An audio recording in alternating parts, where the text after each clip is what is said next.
Anyone here actually voluntarily pay taxes on their tax return? That's the exact problem that I'm trying to solve with the business model that I'm using. I think it's an impossible challenge. Convincing people to do this is really tough. So Zuck wasn't talking about revenue. No, yeah, he was talking about combining the world and bringing everyone together. You are not giving somebody something to bet on with your current pitch.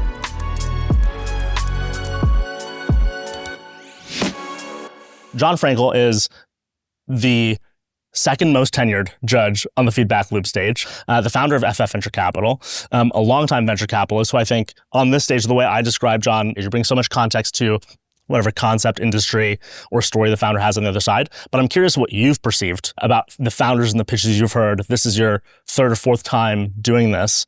What's the trend? What does early stage pitching look like in 2025? So thank you for having me here. Absolutely. I appreciate it. It's always fun, for sure. You know, AI as a tech stack, we've invested in for over a decade, but this latest thing spurred by LLMs, this sort of apes technology, is now so disruptive that I think it's probably more disruptive than any of the prior cycles. The technology is moving so fast and at an exponential pace that it's very difficult to know where on the S-curve you are. Are you on the steep part initially or the slow part towards the end?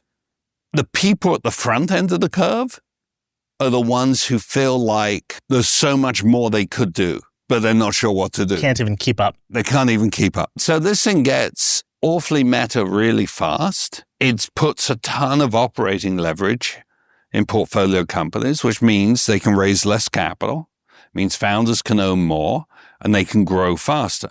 So that's how we're looking at the world today. And it is, I mean, I lived through client server, internet, mobile, and the like. And this to me is more disruptive.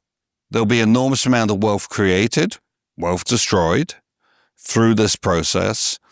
And there'll be real opportunity for people to come in and build great businesses. If they do it in the right way, make it defensible. The most important part of it. Long answer to your question, but this is consuming up a lot of cycles at ffVC. It's game-changing for almost every one of our portfolio companies. To your overall point, changes the nature of venture capital. I think the call to action will be interesting to see how many of these startups are in AI or not. But even if they're not, if you're a startup founder, if you're an operator, if you're approaching a market, your team might be managed that way, your work might be managed that way, or it might be in your product. So it's just pervasive. We used to say every company is a software right. Because if you're not a software company, you're going to be overtaken by one. Now it's an AI company. Yeah. It's like I can't imagine any industry that is going to be untouched by this. John, I'm excited to hear the venture capitalist perspective on all of these. We'll give them some tough feedback if they're not on top of some of these trends. We'll hear hopefully some excellent ideas we can get excited about. Did you bring your checkbook in case any of them is particularly good? We've got some investors in the crowd too. With a round of applause, let's welcome founder number one to the stage. Hi, everybody. I'm Chris Sandlin. Chris, are you feeling ready? I think I'm ready. You think you're ready? All right. What are you building? So 8 billion times a year, Americans fill their gas tanks and put carbon into the atmosphere. For those who are who want, forgive me, for consumers who are ecologically conscious, they've got the opportunity for less than the cost of upgrading to premium gas to offset that their carbon emissions by going and purchasing a carbon credit, which supports a project that removes carbon from the atmosphere. Right now, that's very difficult to do, though. The user has to understand how to calculate their emissions. They've got to go out and find credits that are trustworthy, and they've got to remember to buy it once they get home. Offset C is going to simplify that by making sure that they were able to purchase the credit in a simple way. The consumer basically registers with us. We are able That's about a minute. We'll give you a round of applause first. It's tough up here. There's lights, there's cameras. Don't sweat it. Finish that thought. So what's the consumer get to do? So they register their with our app and put their credit card on. We monitor their transactions, looking for fuel purchases, and then instantly prompt them with an opportunity to purchase an offset that will immediately offset the amount that they just bought in their gasoline. Why just gas? Because everything they do has a carbon impact. It's not just gas. So we're starting with gas because that's the easiest place. Right, but gas is what? $300 to $500 of expenditure out of 30 to 50,000 plus of expenditure a year? They've got about 27 fill-ups a year, and they're spending about $50 per gallon or $50 per tank on a fill-up.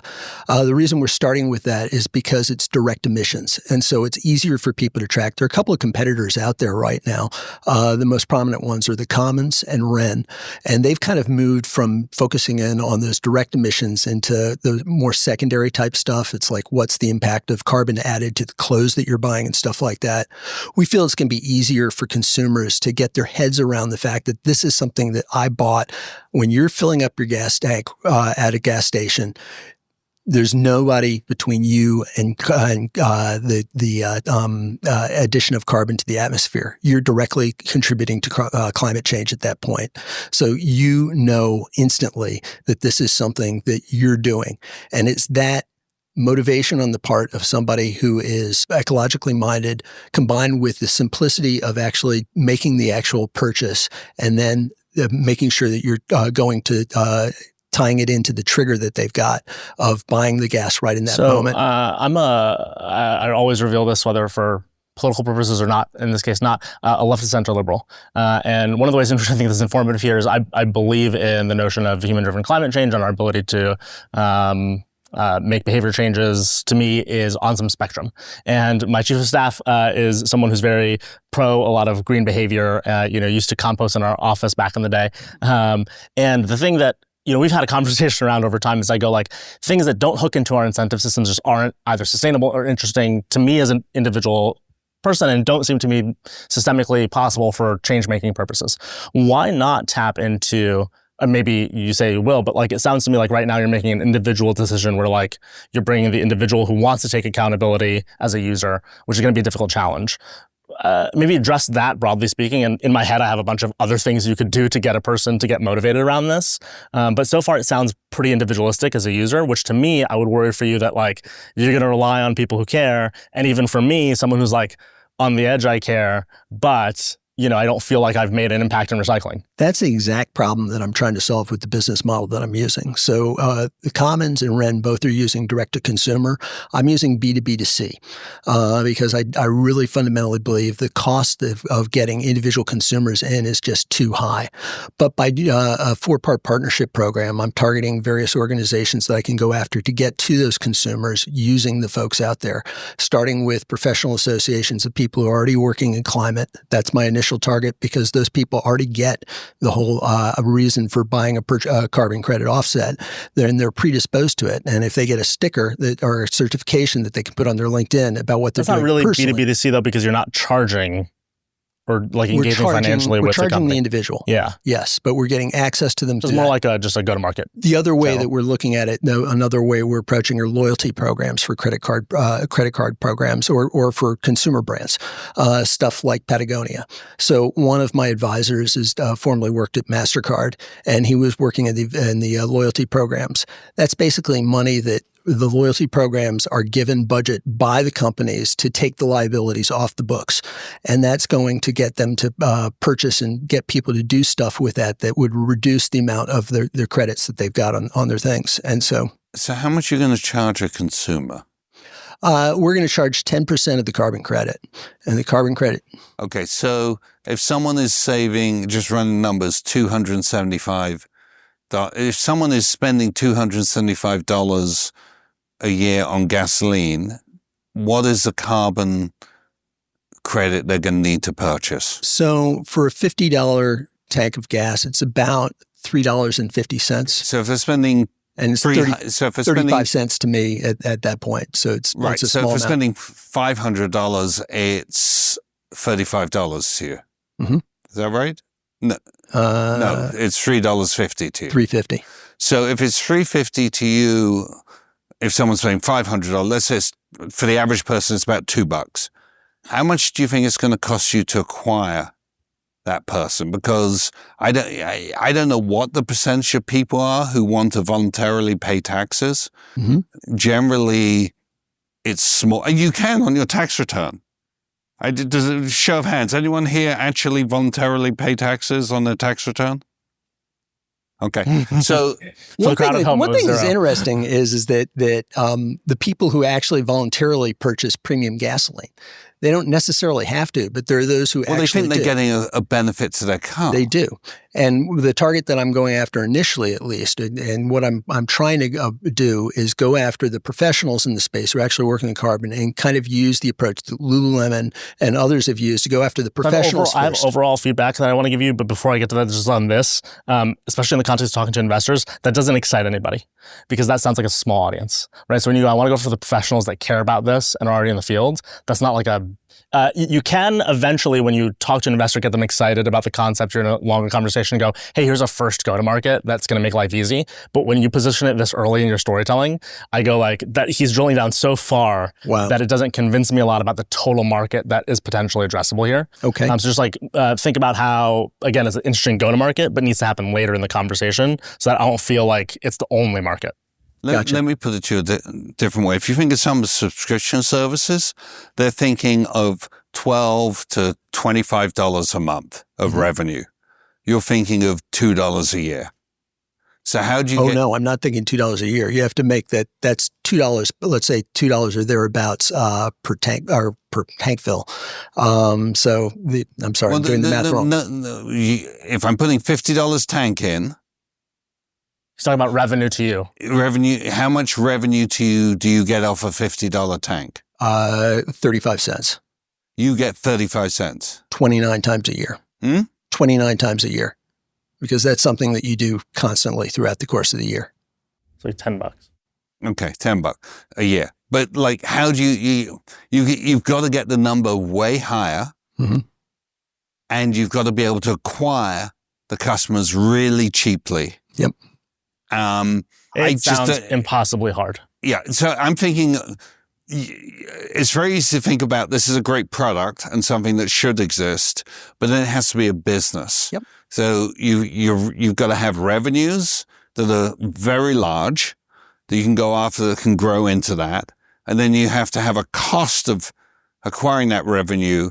Correct. That's very low. Correct. And I just feel like convincing people to do this is really tough. It's one thing about the loyalty programs in particular is that you deal with programs that have hundreds of thousands of customers, and you can get 5 to 10% on that. And when you sign on with one of the loyalty platforms, they kind of go out and sell for you out to the actual loyalty programs themselves. So it kind of expands. People pay to be in the loyalty programs. Yes. So I think he's saying he wants to be an add-on inside existing programs. So it's how you can use your points. So we're investors in Drop Loyalty that has millions of customers who connect their credit cards and the like. Yep. And then they put offers in front of people. But let's say McDonald's wants to put an offer into this. They pay to put that offer in. It's like Drop doesn't go, oh, it's nice to have McDonald's, we'll do it for free. They're running a business. So you have to pay to acquire that customer. And then, if you get put in front of 100 people, what percentage of those people do you think are going to say, I'm going to voluntarily do this? That's actually not what my advisor who worked at MasterCard in the loyalty program business indicated to me. It was that actually some of these programs will actually guarantee you a certain amount of income. It's actually being paid out of the consumers on their platform, out of their points program. So they're reducing the points, they're reducing the liabilities for the company. It's part of a budget that's assigned by the corporation to the loyalty program to reduce the liability that they've got on their balance sheet at that point. So I'm going to pause. It's getting complex, and for the sake of time, we're going to have to move to the next pitch. But I want to recap something for you that I think is happening here. It's hard to grok, and it sounds hard, the stuff we are grokking, right? And so you've got a bunch of challenges you're stacking. Founder to founder too. I just want to say, I think it's an impossible challenge, even regardless of what this advisor says. I don't typically say that on a stage. I don't sound this definitive, but this sounds, again, to John's overall point, like a really low revenue per user with a really high cost of acquisition. Even if you're talking about the partnership and the conversations you have to have with the channel partners and the loyalty programs, it sounds impossible. An idea I have for you, it sounds like you're early enough for ideas, Sure. is create a network. Create a social network. Because all this time I was thinking, again, again, my chief of staff, Katie, is going to find this amusing, but I feel like I've turned her a little bit into a boomer on this subject. I'm like, please, let's do things that are sustainable. We don't need to compost. I once put my hand in our freezer in the office in 2020, and I came out with blueberry pie that we were composting. I'm like, these are not making the impact we think. Let's think systemically. How do we think about longer term projects, et cetera, in society to achieve these goals? What if it was a platform where everyone, kind of like the Venmo feed is the thing I'm imagining, but for the things that you're eventually going to put on there as what can you buy carbon credits against or take carbon positive behaviors or positive to the environment behaviors, and create a sense of social incentive, of shared goals that also have a financial incentive. I don't think it can just be that, right? So the interesting thing you're bringing to the table is I'm going to streamline your ability to turn some of this into monetary reward, but maybe secondarily it gets shared. Which is the plan. Yeah. To get down the line. For the reason I've been talking about the professionals in the space, it's to kind of get that initial people who will get it up front.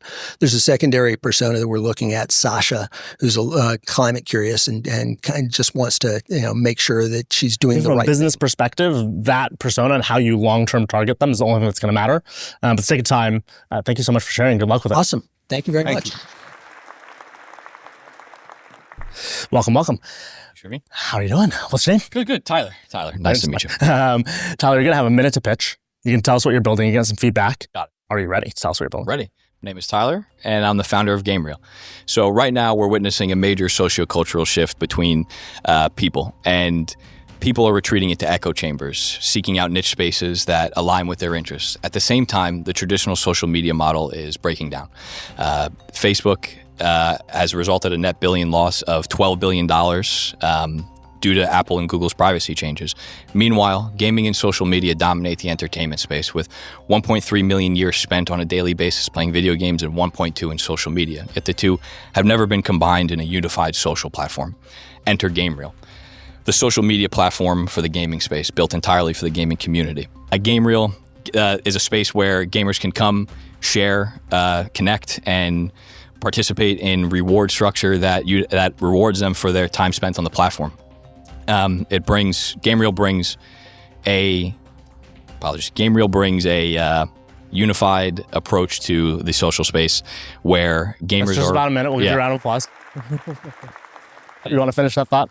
Yeah. So basically, it's a gaming social media platform that hasn't been done in a way before, not similar to Twitch or Discord in that way, and it's got a lot of modules built in. That has a gamification loop built in, AI powered experiences, just like everyone else nowadays, right?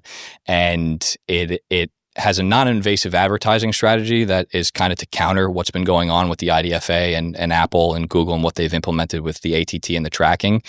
And really, it's similar to something like Strava for biking or Untapped for beer, in a way that merges this sort of form and function wrapped inside of a niche social product. And it's within the gaming space. So that's got a lot of analogies to Strava, Discord, etc. Let me just recenter us on something, though. So the original problem that I heard earlier in your pitch was this concept of monetization, particularly because of ad tech changes, is locking developers out. Is that Correct. like a problem that I've correctly identified that you want to address? Correct. And yes. locking out from monetization, locking out from purchases, locking out from in-app purchases? From monetization, from a privacy tracking standpoint, so Google right now is seeking to end the third-party cookies. They've stalled that right now. So this would be like a mobile application that would monetize primarily not through necessarily a game purchase, but instead in-game purchases or ads. Correct. The tech itself is a social media product. So think something like an Instagram merged with Reddit forums. Now we have more analogies. Okay. Yes. I would caution early pitch feedback, and we'll get into it. Like, you have so many that like a person who's aware of all of these will track all of them. And again, I've been able to grab Strava, Discord, now Reddit. Again, a lot of things are popping up, and you want to kind of centralize a little bit. So I get that. So it's a social platform focused on the game developers. Am I TLDRing it right to say, like, you're essentially saying, I want an app store with community that isn't beholden to the primary app stores? Is that I wouldn't say that it's not beholden to the primary app store. This is something that you'd find within the app store. We have an MVP. It's not in the app store yet, beta phase, but this is a social media product that you download on iOS or clips Android. Of gameplay? Or are you talking? Clips of gameplay, social, like forums such as Reddit that you can go to and discuss video games. We have a marketplace built right now where you can share. Basically, you earn avatars or items on chain. It's similar to if you've ever played a game, or for the audience ever played a game like CSGO or Rust, where I spin a loot box, I spend some money, and then I get this item in there, and hopefully it's one of the rare items I can trade on a marketplace. So we have a marketplace built in, which then speaks to our gamification of the platform itself, which is things such as like share a post or invite a friend on the platform. I get some coins, I get some rewards for that. And then as such, I can spend those rewards on different items within the game. So it's both a social media platform specifically for gaming, as well as the gamification of social media with some other metrics built into there for a marketplace to share those items. Interesting. But the primary revenue you want to drive is advertising revenue. Advertisement revenue in social media is usually the primary driver. So for us, yes, as well. So one of the problems with advertising revenue models is you need to build to a very large scale first. So, something like Facebook was able to convince people, because of their huge growth of eyeballs, that at some point they could monetize that through advertising, which they were able to do. But you probably had to get to round C or D before there was enough heft and scale to do that. So the issue you have is convincing people to give you seed and A and B so you can get to that point and scale to it. I remember sitting down with the founder of Giphy or Jiffy or whatever you want to call the damn thing. And I said, look, I totally get it. A picture tells 1,000 words, moving picture even more. So this is great. What's your model? Advertising. I go, so I have to invest on the belief that the Series A folks are going to invest, on the belief that the Series B people are going to invest, on the belief that the Series C people can monetize. Sounds like you know my struggles already. And I'm like, I can't do that. Advertising models really are tough. Mm-hmm. And unless you've got, like any business, cost acquisition, lifetime value. So unless you really feel you have a way to acquire people incredibly cheaply on the promise of a lifetime value in 5 years starting to somehow be monetized. And by the way, for any business, when you start to monetize, it takes you a couple of years to actually know how to turn all the knobs and get it all working. It doesn't we're going to start charging, $10 a month. That's just going to work, right? For me as an investor, I become very skeptical that we can back these kinds of businesses. No, I get it. And I think you had Ihar on a couple months ago from Geek. He grilled me on the traction. It's this paradoxical problem right at the seed stage for a company that's within the social space of, especially since you're relying on advertising revenue, which we have a couple of diversified revenue streams that I can get into. But this concept of traction, where you need the traction to get the investment, but the investors need to see the traction to get the investment. So if you're going to say we're going to be the Reddit for this, my counter always is, well, can't Reddit be the Reddit for that? Mm-hmm. Well, I'll tell you why that's happening generally, and it even goes to this point about Reddit. You are not giving somebody something to bet on with your current pitch. Mm-hmm. It is a variety of things that are true about the world, a variety of gaps about the world. So you've told me some things, and I am familiar enough with startups, and then also I used to, before I became a founder, play a lot of video games. So like, nice. I have the understanding of Discord. I have the understanding of what Steam has done with loot boxes, which, by the way, I think we can get into this. You said something about being on-chain. I think both Web3 is problematic for me, and what Valve has done in turning a generation to gambling addicts is problematic for me, but we can put that to the side for a sec. I understand what's going on there. I understand what's going on in terms of this ad tech conversation. How do you figure this out as a founder? A, there's some stuff you have to simplify as a story. But the B is you have to think, what's the one big reason someone's going to make the investment? Because how do you, before the traction, to your point, you want resources to run experiments and see if some of these hypotheses play out. And how do you chicken before the egg or egg before the chicken, whatever it is? And usually a pre-seed investor, an angel investor, or an institutional who's making this sort of very early bet is making it on one particular thing, one sharp edge. So as an example, I'm going to make an example up. In this case, it's like, hey, no one's still figured out. I know some startups have tried this. So this is definitely fake. Shareable clips in video games. We need to make mobile game sharing clips more prominent. Twitch doesn't target mobile games, blah, blah, blah, blah. Let's say that was your sharp edge. That at least allows an investor to go, do I believe that's a hypothesis? That then starts me down the path to think he's going to get a lot of users, that one day he'll figure out how to monetize, whether it's ad tech or membership or some other methodology. Whereas you're starting so early in this conversation with revenue, ad tech, it's on chain. Here's all the things we are going to be able to do over time. And so you're stuffing so much of this stacked layer, but actually what an investor this early wants is like, what's the one or two big hypotheses that we're going to run an experiment against, and understand after pre-seed or seed, whether again, that Series A investor or that institutional want to take a further bet. And so overall, right, there's again, a lot of micro advice, and I'm fascinated by what you're building and talk about it. I think there is, my hypothesis is you're right to say there's something missing. I'm not sure, again, I would want to, even if I'm thinking as a founder, like have this much of a broad approach, pick that particular thing, but they'll also allow an investor to go, great, I'm along for this portion of the ride because we have this one big bet. Got it. Okay. Yeah. I mean, I dive into maybe a couple of the different revenue streams that are like diversify that. Let me give you the feedback of like, absolutely. When you say revenue streams, I don't think you should be talking about revenue. Okay. So Zuck wasn't talking about revenue. No, he was talking about combining the world and bringing and I'm not saying you have to get super hoity-toity, but the reason in particular is pitch feedback.